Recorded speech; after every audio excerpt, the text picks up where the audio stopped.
आज हम डिस्कस करने जा रहे हैं movie Thor the dark world को।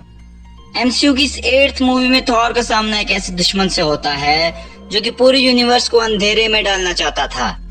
मूवी के स्टार्ट में लाखों साल पहले का टाइम बताया जाता है। बिग बैंग के बाद जब यूनिवर्स बना तो उसमें अंधेरा छाया हुआ था, जिससे बर्थ हुई डार्क एल्व्स यानी अंधकार के मॉन्स्टर्स की।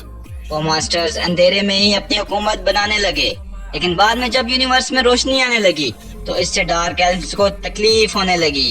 इसलिए उन्होंने स्वार्टल फेम के नाम के एक अंधेरे ग्रह पर रहना शुरू कर दिया, और वो चाहते थे कि यूनिवर्स में फिर से अंधेरा छा जाए। इसलिए वो डार्क एल्व्स के राजा मलिकित ने अपनी पावर से रियलिटी स्टोन को ईथर के नाम के हथियार में बदल दिया था। ईथर की मदद से वो पूरे यूनिवर्स में अंधेरा फैलाना चाहता था, पर ये काम इतना आसान नहीं था। इसलिए मलिकित को कन्वर्जेंस का इंतजार करना पड़ा। कन्वर्जेंस एक ऐसा इवेंट था जिसमें कई प्लैनेट्स एक लाइन में आ जाते हैं और उनके बीच कई पोर्टल्स ओपन हो जाते हैं, पर ये 5000 साल में सिर्फ एक बार ही होता है। कन्वर्जेंस के दौरान जब मलिकित यूनिवर्स पर ईथर छोड़ रहा था, तब एसगार्ड के राजा बोर, जो कि ओडिन के अब्बा थे, उन्होंने मलिकित पर हमला कर दिया। एसगार्ड वालों ने वहां कई मॉन्स्टर्स को मार दिया और उनसे ईथर छीन लिया, और उन्होंने ईथर को एक अनजान जगह पर जाके छुपा लिया। इसके बाद मलिकित अपने साथियों के साथ एक अनजान जगह पर जाता है और वो सब गहरी नींद सो जाते हैं। फिर 5000 साल बाद 2013 में लोकी को ओडिन की अदालत में पेश किया जाता है।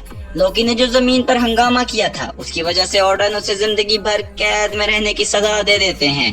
दूसरी तरफ थॉर अपने दोस्तों के साथ 9 ग्रहों को संभालने में लगा था। 2 साल पहले जब बायफ्रॉस्ट टूटा था, तब से एसगार्ड वाले दूसरे ग्रहों पर नहीं जा पा रहे थे। इसी वजह से एलियंस से हर जगह तबाही मचाना शुरू कर दी थी, पर अब टेसरेट क्यूब की मदद से बायफ्रॉस्ट को दोबारा ठीक किया जाता है और थॉर सभी ग्रहों पर अमन बहाल कर देता है। दूसरी तरफ जेन फॉस्टर को हम देखते हैं, जो एक रिसर्च सेंटर जो कि लंदन में है, वहाँ गई हुई थी।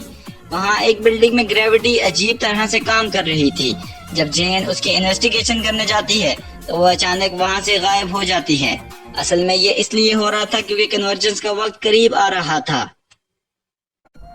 उससे ग्रेविटी कम हो रही थी और उससे पोर्टल्स खुलना शुरू हो गए थे।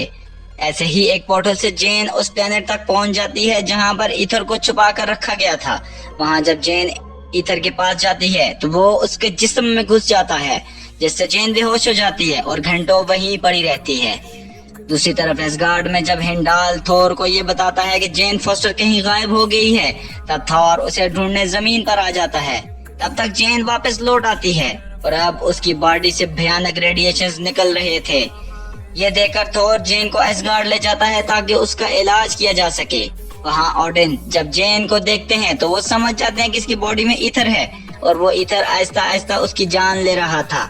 ओडिन और एसगार्ड के डॉक्टर्स उसके जिस्म से ईथर नहीं निकाल पा रहे थे, इसलिए जेन जब तक ठीक नहीं हो जाती तब तक उसे एसगार्ड में रखने का फैसला किया जाता है। दूसरी तरफ मलिकित को जैसे ही फील होता है कि ईथर को किसी ने यूज किया है, तो मलिकित को फौरन होश आ जाता है और वो फिर से अपना अधूरा मिशन पूरा करने लग जाता है। मलिकित अपने कमांडर एल्ग्रिम को चालाकी से एसगार्ड की जेल में भेज देता है। वहाँ पर एल्ग्रिम जेल तोड़कर सभी कैदियों को आजाद कर देता है, ताकि इससे अब सबका ध्यान भटक सके और मलिकित की फौज एसगार्ड में घुस पाए। जब ओडिन और थॉर कैदियों को संभाल रहे थे, तब मलिकित अपनी फौज के साथ एसगार्ड के अंदर आ जाता है, और मलिकित ईथर हासिल करने के लिए जब जेन फॉस्टर के पास पहुंचता है, वहाँ थॉर की माँ जेन को बचाने के लिए अपनी जान गंवा देती है और मलिकित को वहाँ से खाली हाथ ही भागना पड़ जाता है।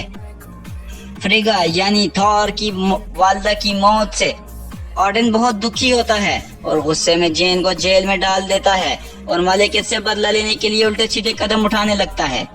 थॉर जानता है कि ईथर के लिए मलिकित दोबारा यहाँ पर हमला करेगा, इसीलिए जेन को वो वहाँ से निकालकर सोटल फाइल प्लेनेट तक ले जाना चाहता है, लेकिन ओडिन इस चीज की इजाजत नहीं देते।